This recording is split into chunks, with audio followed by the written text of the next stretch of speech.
자, 이제 선조 때 정치 말고 두 번째로 중요한 거 뭐 이제 임진왜란입니다.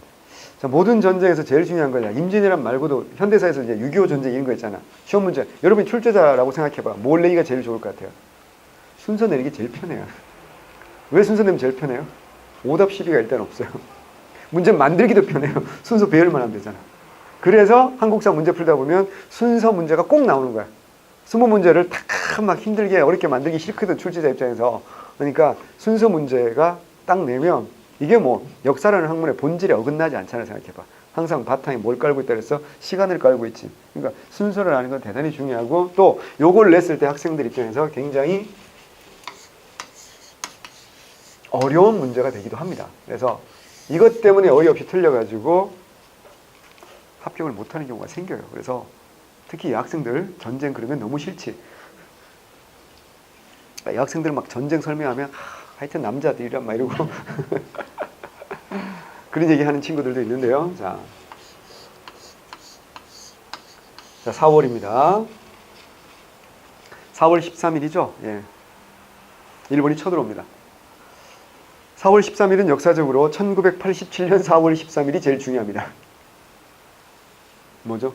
4.13 호헌조치라는 게 있어요. 그래, 그거 알아야 되는 거거든. 1987이라는 영화에도 나온단 말이죠. 예. 자, 그럼 나중에 현대사에서 하기로 하고, 자, 일단 이제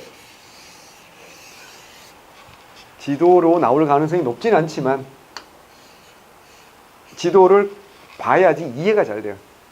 자, 우리가 정말 싫어하는 섬 4쪽 아세요? 홋카이도, 시코쿠, 혼슈, 규슈 뭐 이렇게 섬 4쪽, 큰 섬 4쪽입니다. 제가 지도를 자세히 잘 그릴 수도 있지만 그리고 싶지 않아요. 거기에 내 시간과 정성을 들이고 싶지 않아요.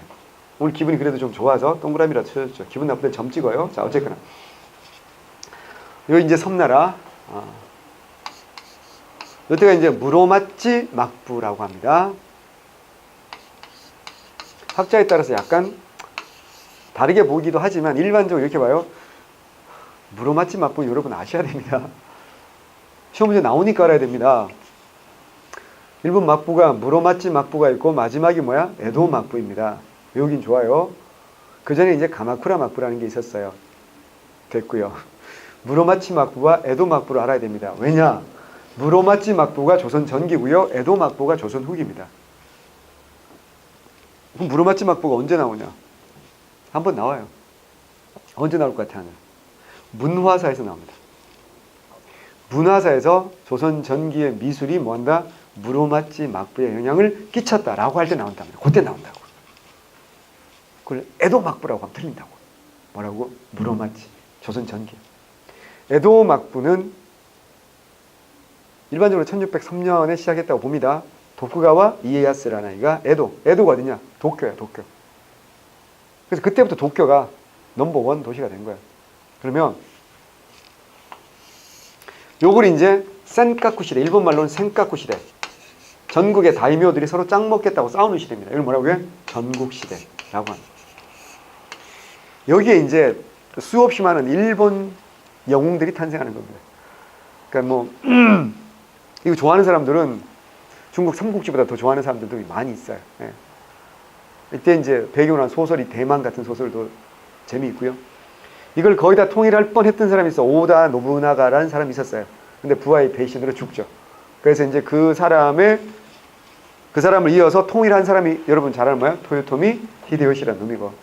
토요토미 히데요시가 통일하고 조선 쳐들어오는 게 이게 임진왜란이고, 그 와중에 얘가 어때요? 막판에 어때요? 죽죠. 그래서 이걸 누린 사람은 누구야? 도쿠가와 이에야스입니다. 그래서 토요토미 히데요시의 근거지가 오사카입니다. 그래서 아직도 오사카에 가면 큰 성이 있어요. 오사카 성이라고 있어요. 오사카 관광 가면, 오사카는 왜 가요? 먹방하러 가잖아요. 그죠? 오사카 관광하면 꼭 빠지지 않는 코스가 오사카 성입니다. 거기가 토요토미 히데요시의 근거지예요.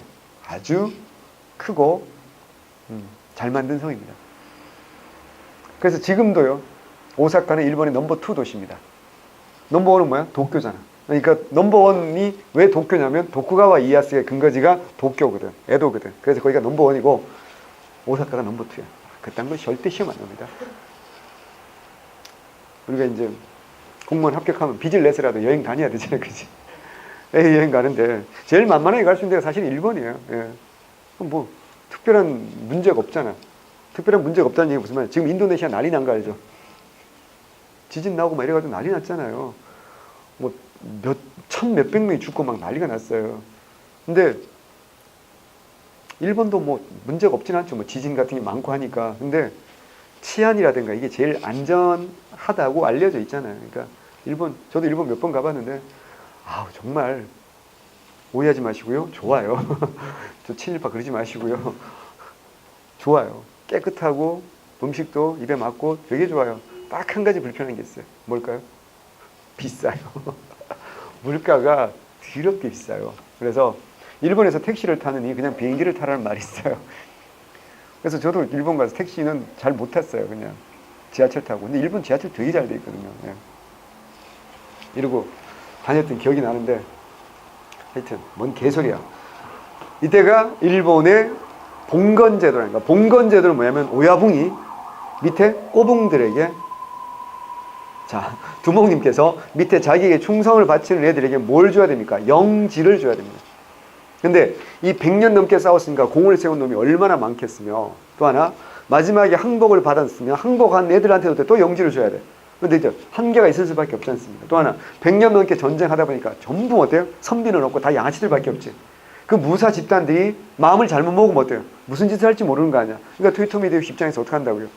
여러 가지 목적에서 조선을 침공하게 되는 겁니다. 이게 4월 13일인데 알아야 돼. 모든 전쟁에는 명분이 있는 거지. 명분이 뭘까요? 그래요. 정명가도예요. 명을 정벌할 터이니 길을 빌려다오라는 건데 이건 미친 거지. 일본 애들 배 타고 그냥 이렇게 가도 돼요. 직항로로 가도 된다고. 굳이 이렇게 걸어서 갈 이유가 뭐가 있어. 힘들게. 그냥 편하게 크루즈 여행 가면 되는 거 아니야. 실제로 일본 왜군은 이쪽을 굉장히 많이 공격을 합니다. 그래서 이 동네를 이제 우리가 흔히 절강지방이라고 말하는 거야. 그래서 이 동네에서 왜구랑 싸워본 경험이 되게 많은 거야. 그래서 왜구랑 싸울 때 병법을 특화한 병법이 나와. 그게 절강병법이란 거고 이걸 경험을 바탕으로 책으로 쓴 오빠가 있어. 척계광이라는 사람이야. 그 양반이 쓴 책이 뭘까? 기효신서라는 거야. 거기서 무슨 병법? 절강병법. 왜구랑 싸운 경험이 많아. 이거 외워야 되거든요. 이게 우리 조선에 영향을 끼치지. 그래서 뭐가 만들어져? 훈련도가. 그거 할 때 뭐 나와? 척계광이 뭐야? 기효신서에 영향을 받았다. 이런 말이 나오는 거거든. 무슨 말인지 아시겠어요? 절강병법. 이게 그 말이야. 자, 이제 알던 거 또 하나 연결됐어. 그지? 자, 4월 13일 날 쳐들어왔어. 저기 서울까지, 한양까지 5월 2일 날 들어옵니다. 이게 말이 안 된다는 거 아시겠죠? 자, 우리 서울이잖아? 부산까지 한번 걸어가 볼까요? 저 오빠 부산 지난번에 걸어간다고 안 그랬나? 기차 타고 갔다 왔나? 이게 경부선이요. 직선거리로 440km가 넘거든요. 근데 이때는 어때요? 그런 게 아니잖아. 산 넘고 물 건너고 해야 되잖아. 걸어가도 어때요? 한 500km 됩니다.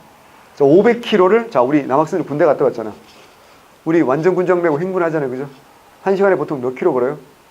4km에서 5km 걸어요. 많이 걸으면 5km, 적게 걸으면 4km 걸어요. 그래서 하루에 맥시멈 걸어봐야 돼요. 10시간밖에 못 걸어. 더 걸으면 어떻게 돼? 죽지는 않고요. 발이 커져요. 물집이 막 이딴만하게 잡히고. 저도 우리는 여러분은 모르겠네요. 저는 신병교육대에서 100km 행군했어요.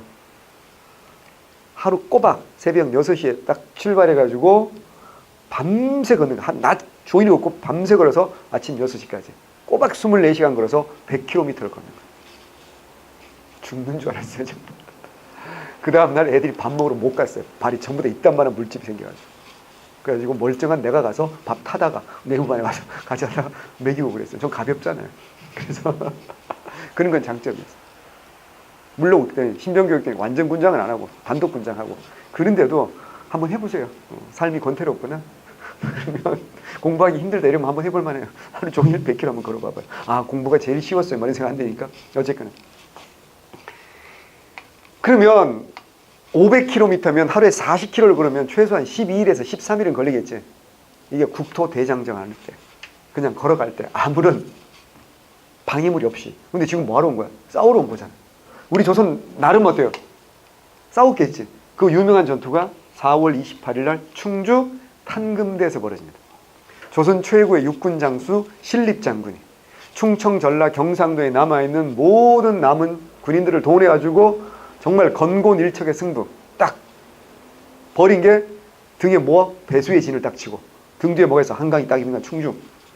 충주 하면 뭐 생각나야 돼? 뭐래? 충주 고렵이 생각나야 되잖아.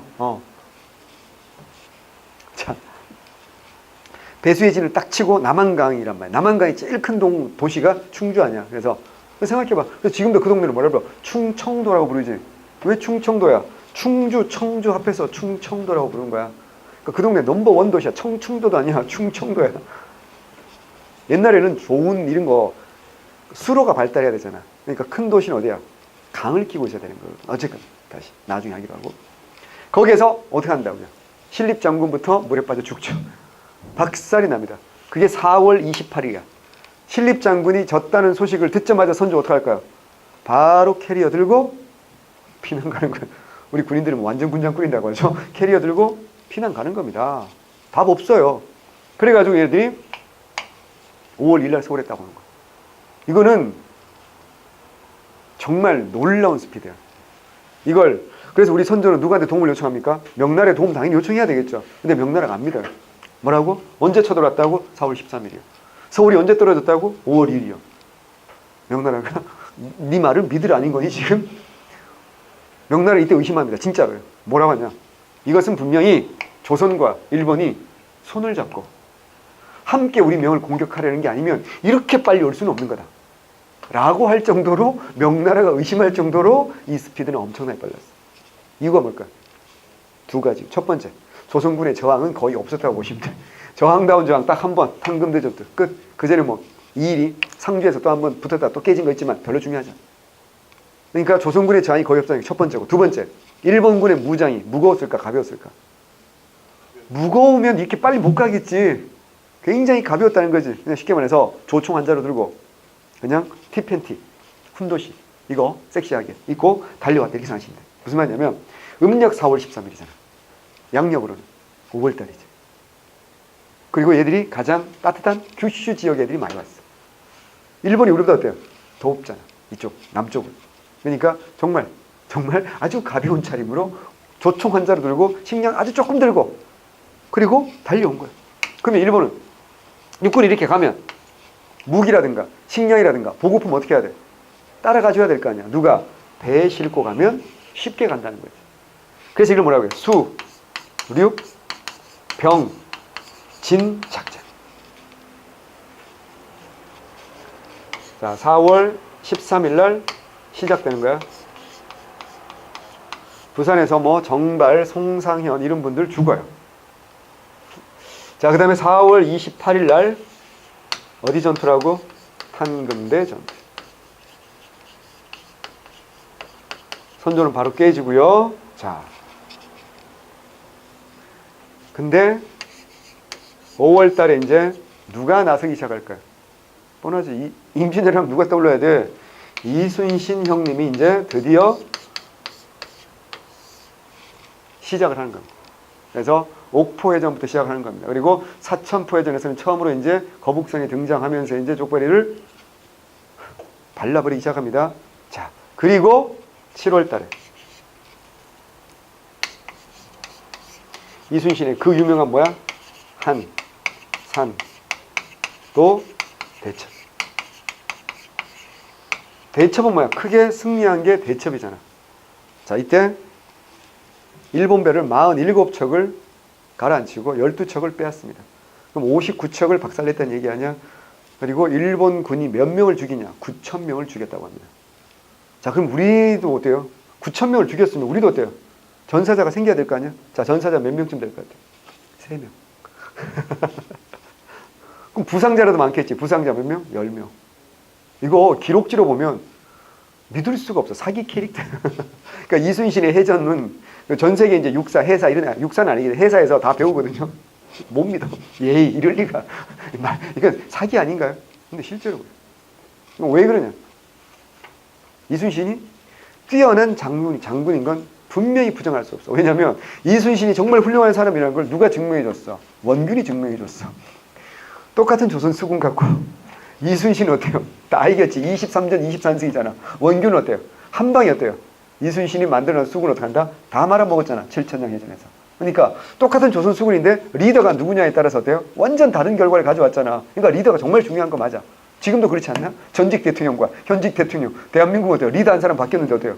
굉장히 많이 바뀌고 있지 않나? 남북관계를 빼서 굉장히 많이 바뀌고 있는 게, 그러니까 리더가 이렇게 중요한 거라고. 우리하고는 대표님도 정말 중요하다라고 할 수 있죠. 훌륭하신 분이죠. 다시 시작. 리더가 중요하다. 그러면 리더의 중요성도 있지만 그 리더가 뭔가를 리딩을 하려면 어때요? 뭔가 자원이 있어야 될 거 아니야. 그럼 우리나라 수군에 장점이 있을까 없을까? 있지. 우리나라 수군의 제일 큰 장점이 뭘 것 같아요? 배. 판옥선이라는 배가 일본 배보다 훨씬 작을 것 같아? 클 것 같아? 엄청 큽니다. 사이즈가 커요. 배 척수는 일본이 많은데 사이즈가 우리가 훨씬 큽니다. 그래서 뭐 하기가 좋을까요? 가까이 붙으면 어때요? 부딪혀버리면 무조건 우리가 이깁니다. 사이즈가 크고 튼튼하다고. 그러니까 이건 마티즈하고 그랜저하고 부딪히는 수준이야. 부딪히면 어떻게 할까요? 그냥 마티즈 박살나는 거야. 두 번째, 일본 배는 이런 것까지 알아야 되나? 난 왜 이런 것까지 알고 있지? 일본 배는 이렇게 생겼어. 폭이 좁고 깊어. 뭐가 좋을까요? 스피드. 직발 뭔지 알죠? 직진해서 잘 나갑니다. 근데 이렇게 갑자기 돌기 힘들겠죠.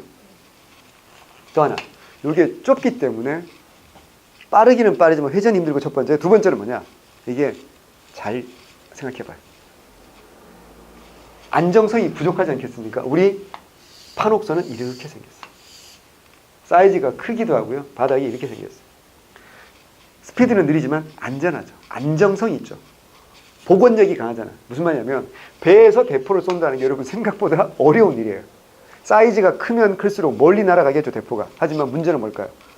반동이 어마어마하잖아. 야, 소총도 우리 군대 가서 총 쏴봐서 알잖아. 이렇게 쏘면 어떻게 돼요? 반발이 어마어마하잖아, 소총도. 그래서 개머리판은 어떻게 해? 반드시 어깨 견착을 하고 이러고 반발을 견뎌내야 되는 거 아니야. 근데 옛날에 이명박 대통령이 왜 이렇게 총 이렇게 해서 그 군대 안 갔다 오셨잖아.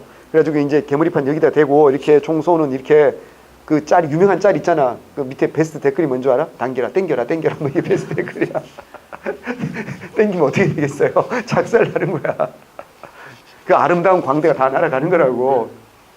그러니까 이른 배에서는 큰 대포를 장착할 수가 없는 거야. 배가 뒤집어져 버린다니까. 근데 우리 배는 이렇게 니까 어때요? 큰 대포를 장착하면 멀리 날 거 아닙니까? 그러니까 여러분 착각하는 게 있잖아. 임진왜란때 화기가 누가 우세했냐 그러면 일본이 우세했다고 생각하는데 개인 화기는 일본이 우세한 게 맞지 뭐야 조총이 있으니까. 하지만 공용 화기는요, 대포는요 우리가 훨씬 더 뛰어났어요. 천지, 현황, 천지총통, 지자일총통 이래가지고 사이즈별로 이렇게 다 있거든요. 그러니까 우리는 뭐 하면 돼? 멀리 있으면 뭐 하면 돼? 대포를 쏘주는 거야. 대포를 쏴가지고 박살내는 거야. 가까이 오면 어떡할까요? 부딪히면 되는 거야. 이건 뭐 우리가 무조건 이기는 거야. 그럼 일본이 우리를 이기는 방법은 딱 하나밖에 없는 거야. 일단 어떻게 해야 돼? 가까이 와야 돼. 가까이 와서 명량이라는 영화 보셨잖아. 가까이 와서 일본이 뭐 하는 거야? 갈고리 같은 거 던져가지고 어떻게 해? 보딩 전술이라고 해서 올라타는 전술이야. 왜? 착각하는 게 일본은 섬나라니까 수군이 강할 거라고 착각이라고 했잖아. 일본은 전국시대 전투가 다 뭐라고요? 육지에서 일어난 전투입니다. 섬나라지만 전투는 다 육지에서 한다. 일본은 떠오르는 이미지가 뭐야? 사무라이잖아. 사무라이고 또 뭐야? 닌자잖아.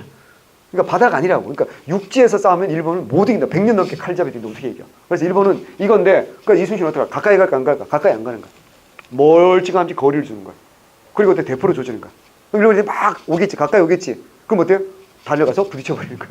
그럼 애들 물에 빠져가지고 호적거리고 있죠. 그때 어떡한다? 화살 쏘면 되고. 혹은 긴 갈고리 같은 거 있잖아. 목 하나씩 이렇게 잘라내면 되는 거야. 그러니까 원균이 여기도 참여하거든. 원균이 주로 한 게 뭔지 알아? 목 자르는 거야. 애들 다 물에 빠져서 죽어야 되는데 목을 잘라야 돼. 왜? 목을 잘라서 뭐야? 자기 전과인 것처럼. 그게 원균이 한 일이었어. 난중에 이게 그렇게 써놨어. 원균은 열심히 목을 잘랐다. 죽인 게 아니고. 그러면 몰라도 되는데 일본 애들이 쪽수는 많은 데 있잖아. 이렇게 다 밀집해가지고 이렇게 온단 말이야.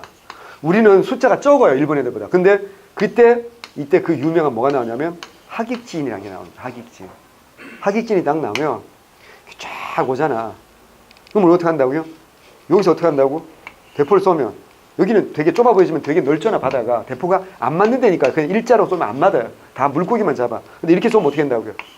맞아, 우리 화망을 구성한다고 그러잖아요, 그지? 군대가 또 심하다. 그래서 분명히 얘를 겨누고 쐈는데 얘가 맞거든요. 이래가지고 명중률이 높아져요. 그래서 얘기했잖아요. 일본이 이걸 깨는 방법은 여기를 깨는 거야. 그럼 뭐야? 다시 일자질이 되는 거거든. 그러면 일본이 또 가까이 붙어가지고 한번 해볼 만하다고. 근데 여기에 이제 누가 가는 거야? 거북선이 가는 거야. 생각해봐. 거북선이 여기 있잖아, 그지? 이거 거북선은 어때요? 위에 뚜껑 덮어놨지. 그리고 어때요? 다 바늘 꽂아놨지. 바늘이 아니지. 꽂아놨잖아. 그럼 어때? 일본 애들 가까이 가서 어때요? 보디 올라와서 밟으면 어때요? 아야, 이렇게 되겠지. 그래서 이게 안 되는 거야. 그래서 얘들이 그러니까 훨씬 적은 병력으로도 박살을 낸 거야. 그래서 얘기했죠. 9,000명을 죽이는데 우리는 전사 3명이라는 게 이게 말이 되냐고. 어떤 전투에도 이건 말이 안 되는 거예요. 그래서 토요토미 히데요시가 명령을 내립니다. 한산도 대첩 이후에 명량 대첩 전까지 이순신이 큰 전쟁이 없는 거 아시죠? 이유가 간단해요. 토요토미 히데요시가 부하들에게 명령 내립니다. 뭐라고요? 이순신을 만나면 죽여라가 아니고 피해라. 아, 진짜 저분은 니네 상대가 아니다. 니네는 저분 그림자도 못 밟으니까 무조건 피해라. 그래서 이순신이 공을 못 세워. 싸우러 가려고 하면 애들이 보면 다 도망을 쳤기 때문에. 어쨌건 그 다음에 중요한 건 뭘까? 일본은 어때요? 어디를 먹어야 돼요? 전라도를 먹어야 되거든. 왜 전라도가 중요하죠? 임진왜란을 우리가 7년을 버틸 수 있었던 가장 중요한 이유가 어디를 차지하고 있기 때문이야. 전라도를 뺏기지 않았기 때문이야. 전라도가 왜 중요하죠? 곡창지대죠. 그러니까 생산이 제일 많잖아. 첫 번째. 두 번째, 우리 백성들 피난 갈 공간이 있어야 될 거 아니에요. 그래서 여기에서 생산을 그래서 전라도를 먹어야 되는데 여기 딱 경상도에 전라도 넘어가는 어디가 있어? 진주라는 동네가 있어. 무슨 성 있어? 진주성. 10월 달에. 1번이. 바다로 못 가니 어디라도 가자. 육지로도 가자. 이게 뭐야? 진주성. 여기 누가 있었어? 여기 누가 있었어? 그렇죠. 유시민 아니라 그랬어. 뭐라고? 김시민. 유시민은 작가고요. 김시민, 성주, 김시민. 3,800명을 데리고 3만 명과 싸웁니다. 이때 홍위 장군, 곽재우 같은 의병들도 피처링 참여합니다. 이래가지고 어떻게 한다고요? 승리하죠. 근데 전쟁 막판에 김시민이 죽어요. 어쨌거나. 그래서 김시민은 진주 목사. 일본 애들이 이름을 몰랐어요. 그냥 진주 목사. 그래가지고 일본 연극 가부께도 김시민은 아주 뛰어난 장군으로 등장합니다. 토요토미 히데요시가 이름을 몰랐지만 진주 목사. 정말 이를 갈았다고 합니다. 그러니 이게 왜 중요한지 아시겠죠? 자, 여기도 막혔고, 자, 이게 막혔잖아. 수륙 병진이 좌절됐잖아. 뭐가 문제라고? 식량이 제일 큰 문제. 보급품이 안 쫓아가니까 애들이 어때요? 진격이 늦어질 수밖에 없고. 그 진격이 늦어진 틈을 타서 명나라에 뭘 요청한다고요? 구원병을 요청할 수 있다고 그랬잖아요. 이게 정말 중요한 거고. 그래서 명나라는 구원병을 보내주는 거지. 왜? 조선이 예뻐서가 아니죠. 뭐야? 순망치한 그랬어. 순망치한 뭔지 알죠? 입술이 없어지면 이가 시린법이야. 정명가도를 내세웠으니까 조선이 망하면 당연히 어때요? 명나라 와서 전쟁해야 될 텐데 그럼 자기들이 어때 불리하다는 거죠. 그래서 구원병을 1차 조승은 보냈다가 박살납니다. 5,000명 보냈다가 그래서 2차 이여송 한 4만 명 넘게 보내죠. 이래가지고 이제 싸워서 우리 선조는 어떻게 했어요? LTE급으로 간다고요? 5G의 속도로 서울에서 개성 평양 찍고 어디까지 갔어? 의주까지 닦아가지고 명나라한테 저 넘어가도 될까요? 망명 가고 싶어요. 막 이러고 있었다니까. 정말 쓰레기죠. 자, 어쨌거나. 그래서 명나라 군대의 도움으로 처음으로 이제 무슨 성을 탈환한다고요? 평양성을 탈환. 요때 뭐가 일어나고요? 의병이 일어난다 그랬죠. 의병. 일본말로 있기. 의병이 일어나서 홍위 장군, 곽재우 이런 형들이 뭘 보급품을 다 털어줍니다. 그래서 1월 달에 아주 중요합니다. 평양성 전투. 요거 중요해요. 요걸 학생들이 잘 몰라. 이 평양성을 탈환하는 게 육지에서 이제 우리가 전문용어로 어때요? 역관광이라고 하죠. 그죠? 우리가 공격을 당했는데 이제 반격하는 거 아니야. 역관광이라고 한다고. 역관광의 시작이 뭐라고 이제 평양성 전투. 명나라 군대에 도움받아가지고 평양성 전투에 승리하고요. 이여송이가 이 자식이 일본군이 도망을 가니까 미친이 달려오는 거야. 평양성 전투를 승리할 수 있었던 가장 큰 이유 중에 하나는 명나라들이 서양에서 온 블랑기포라고 최신형 대포 이딴만한 걸 가져왔거든. 그 대포의 힘이 어마어마했고 첫 번째. 두 번째, 그 명나라 이효송보다 더 무서운 장군이 북쪽에서 내려왔다는 거 아니야. 뭐 동장군 생각해봐. 일본 애들이 아까 뭐 차림이 어땠다고? 아주 가볍다 그랬지. 틱펜 딛고 달려갔다 그랬어. 근데 어때요? 여기는 괜찮지. 근데 또 계속 올라가니까 어때 이제? 겨울이 왔지.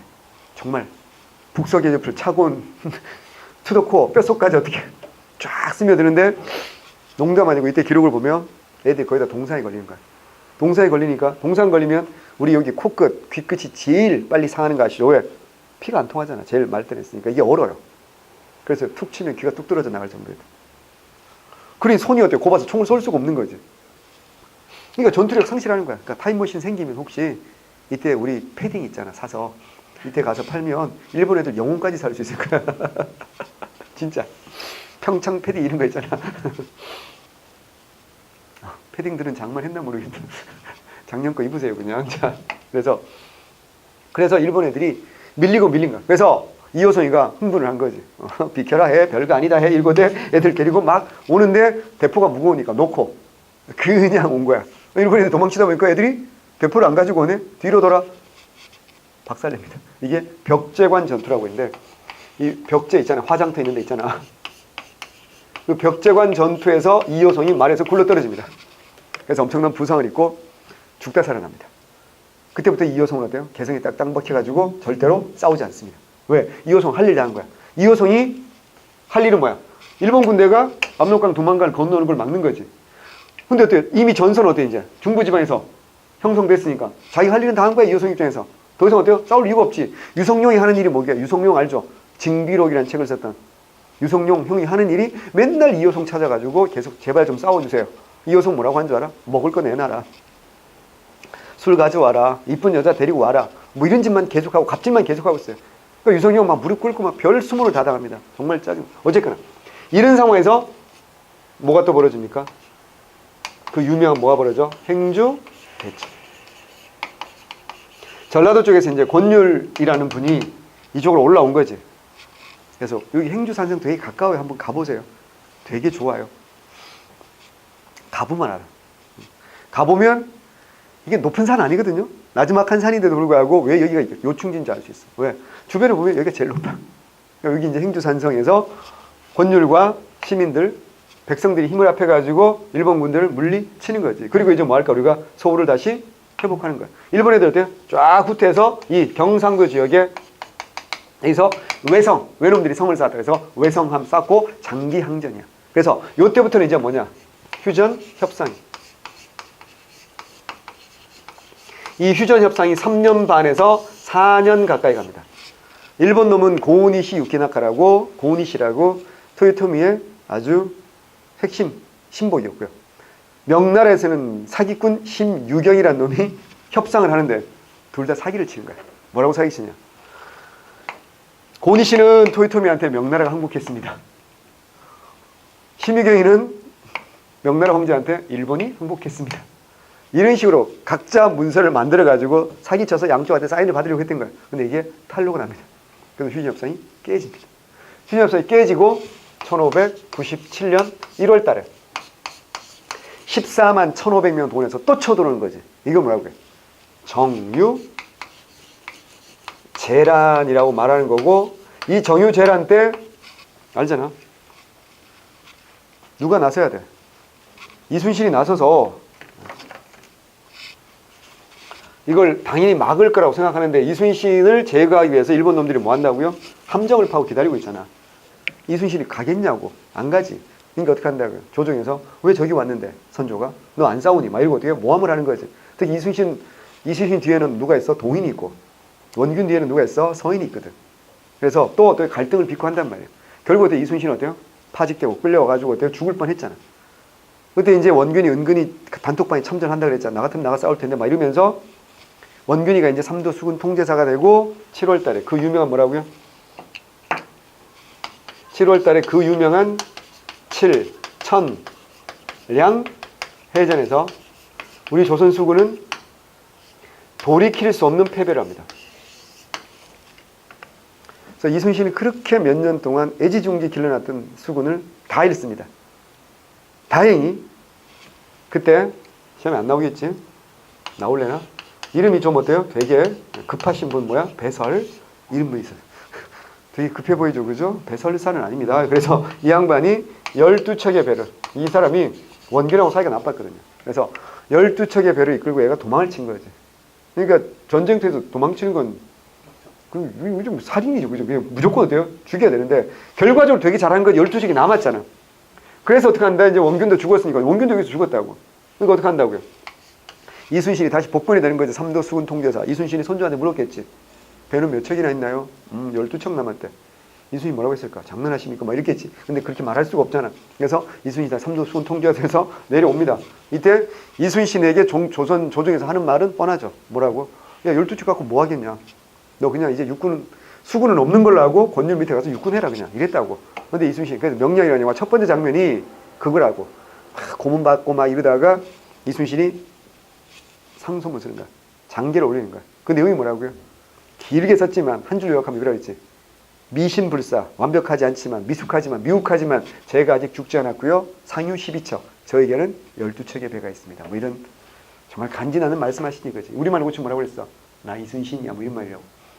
내가 이순신이기 때문에 내가 죽지 않았단 말이야. 내가 있기 때문에 벼가 몇 척이냐는 중요하지 않다. 왜? 나는 이순신이니까. 뭐 이런 아주 겸손하지만 정말 자신감 넘치는 그런 워딩을 남기셨죠. 그리고 그 유명한 무슨 대첩이라고요? 명량대첩. 어디입니까? 여기죠. 어디입니까?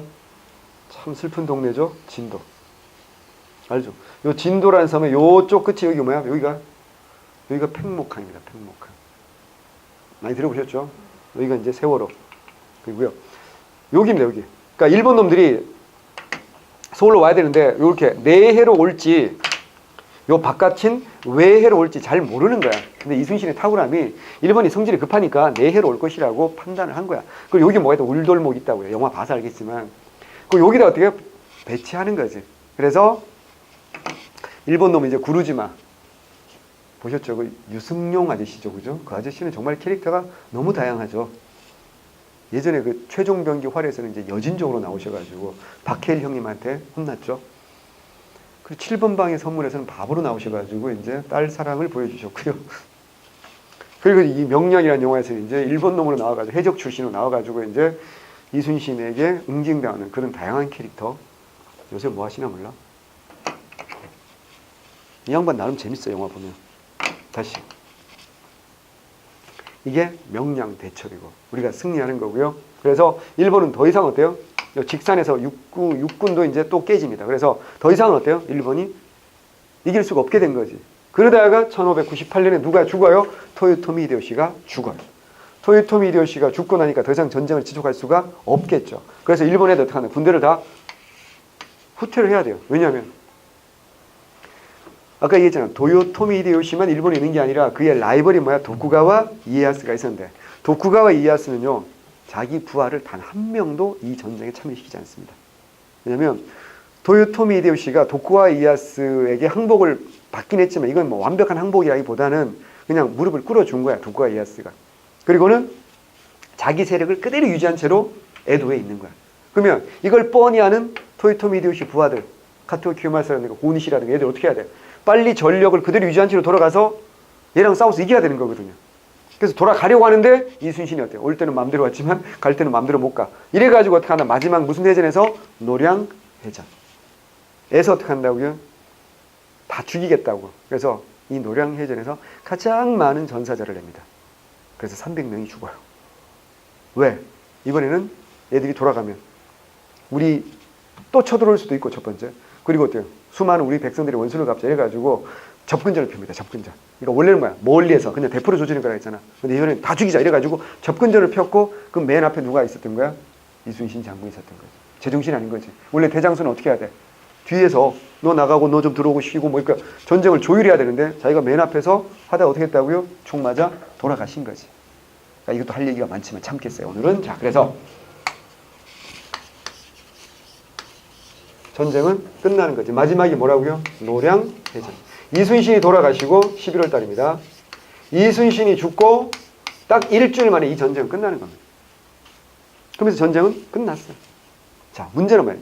이 전쟁의 순서 대단히 중요하다라는 거 꼭 외우셔야 되고요. 이런 거 하나로 반드시 외워두셔야 되고요. 자, 그 다음에 이 전쟁의 영향이 여러분 생각보다 중요하죠. 자, 첫 번째. 자, 일본이란 나라 보세요. 일본이란 나라. 일본은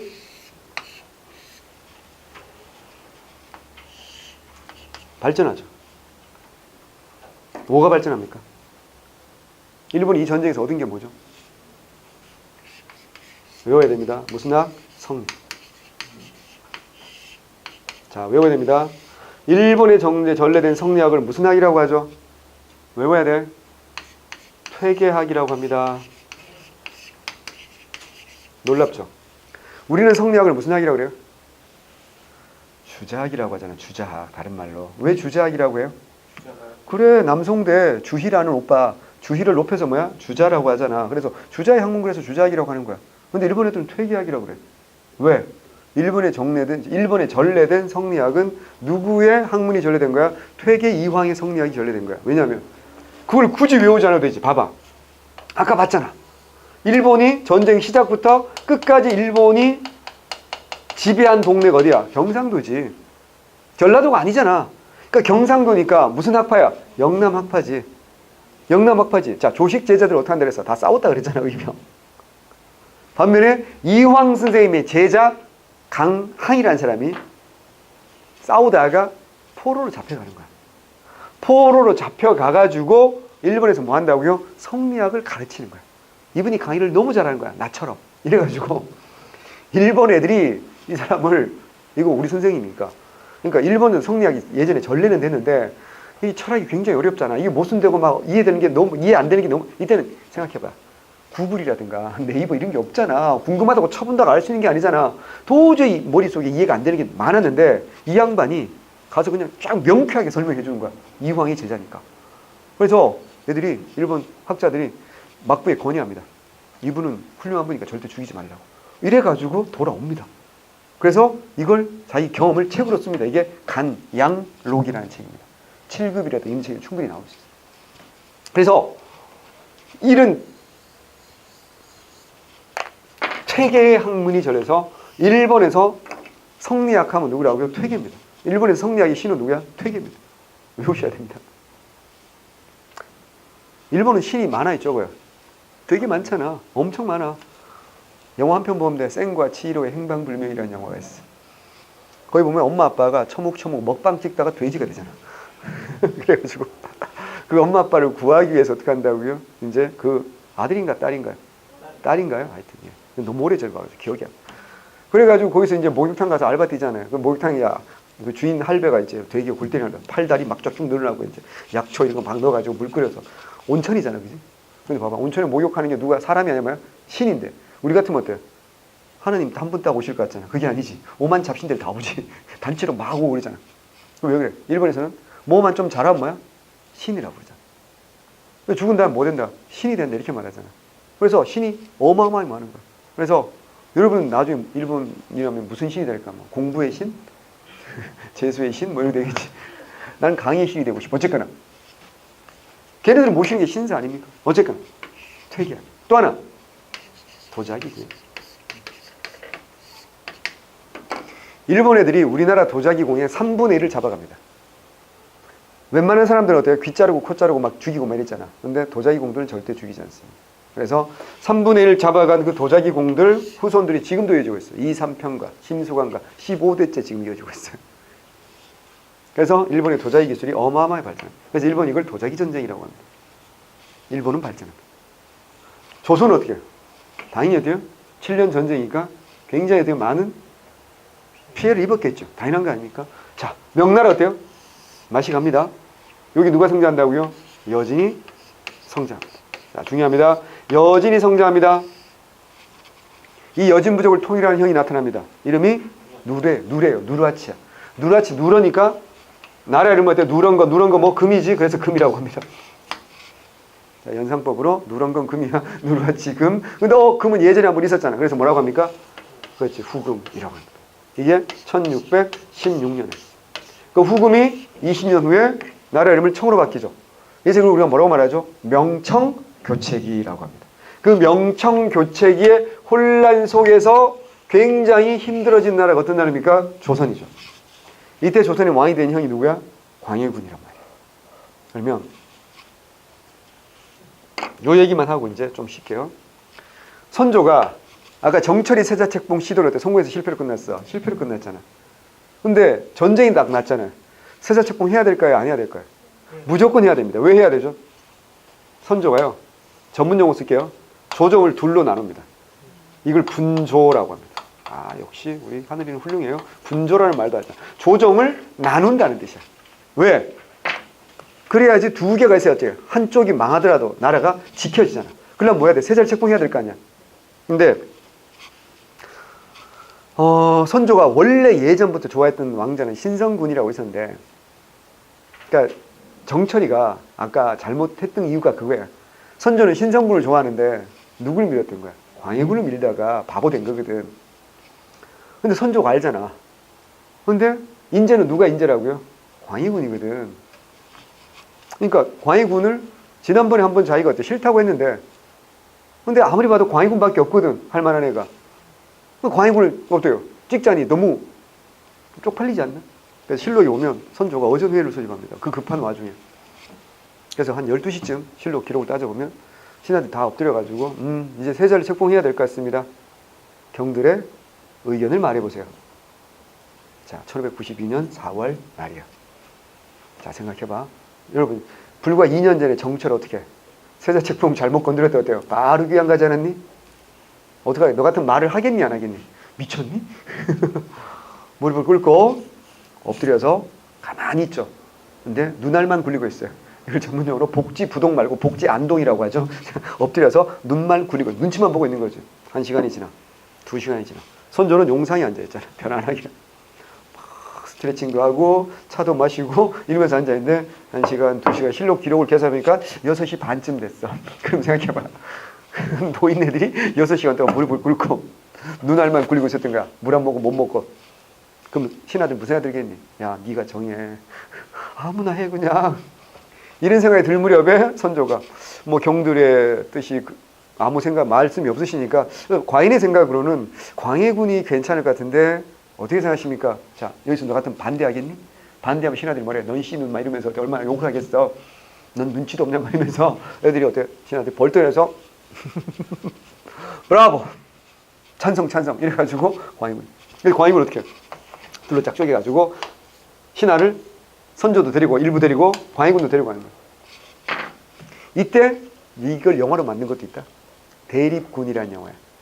여진구가 광해군 역할하고 이정재가 이제 주인공 했음에도 불구하고 흥행은 폭망했어. 근데 여진구를 주인공으로 쓴 건 되게 잘한 것 같아. 왜냐면 이때 광해군 나이가 봐봐. 1575년생이라고 그랬잖아. 1592년 돼봐야 17살. 우리 나이로 어때? 18살밖에 안 돼. 18살 이제 고딩이야. 그 어린 아이가 어떻게 한다고 이 전쟁을 맞아가지고 이걸 헤쳐나가야 돼. 아빠는 도망치기 바빴어. 근데 광해군은 어떻게 했냐? 도망치는 게 아니라 다시 이쪽으로 와. 그래가지고 남아있는 사람들을 끌어모아서 뭘 만들어? 의병을 만들어. 그래서 일본군이 아빠 있는 쪽으로 가려면 이걸 막고 막 이랬단 말이야. 그러니까 우리 백성들이 보기에 선조는 기대할 게 없지. 근데 다음 차기 권력인 광해군은 어때? 믿을 만한 분이잖아. 그래서 이게 뭐가 돼? 우리의 희망이 되는 거야. 아, 저 사람이 빨리 성장해서 왕이 되고 그럼 우리 조선은 희망이 있겠다. 이런 생각이 드니까 이쪽으로 확 기대가 쏠릴 수밖에 없겠지. 내가 뭔 얘기하고 싶은 거냐면 광해군은 이 전쟁을 어떻게 했다? 직접 겪은 당사자라는 게 중요한 거야. 선조도 전쟁을 겪었지만 선조는 도망치기 바빴고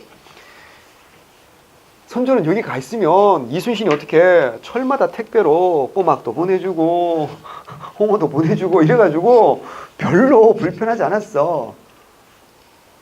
근데 광해군은 백성들과 함께 싸우면서 때로는 굶고 자기 사랑하는 부하들이 저쪽에 조총탄에 쓰러져 죽는 걸 자기 눈으로 직접 본 사람이란 말이야. 그러니까 이게 무슨 차이인지 알겠죠? 전쟁을 간접 경험한 선조와 직접 경험한 광해군은 다를 수밖에 없고 또 하나 북인들만 분당에서 서인 남이 뭐하기 바빴다고 도망치기 바빴다고. 근데 북인 조식의 제자들만 뭐 한다고요? 의병장 연라 배출했지. 그러면 광해군이 왕 다음에 누구랑 코드가 맞는 게 너무 당연해. 북인이지. 그래서 코드 맞는 북인과 광해군은 이런 외교 관계 속에서 첫 번째가 뭐라고요? 전쟁을 피하는 거지. 평화를 유지하는. 그래서 이 두 나라 사이에서 어떻게 한다고요? 무슨 외교를 할 수밖에 없다고요? 전쟁을 피하는 외교를 할 수밖에 없는 거지. 그게 무슨 외교라고요? 중립외교. 굉장히 중요하지 않겠습니까? 결과적으로 잘한 거야, 못한 거야? 굉장히 잘한 외교라고 보이지 않나요? 근데 광해군은 어떻게 했어요? 쫓겨났어요. 왜 그랬을까요? To be continued. 자, 오고 선조 때는, 자, 오늘 주로 공부하는 게 선조지, 그지? 선조 때 붕당 정치와 임진왜란 대관계. 자, 이제 뭐 한다? 광해군부터 공부를 하도록 하겠습니다. 좀만 쉬고.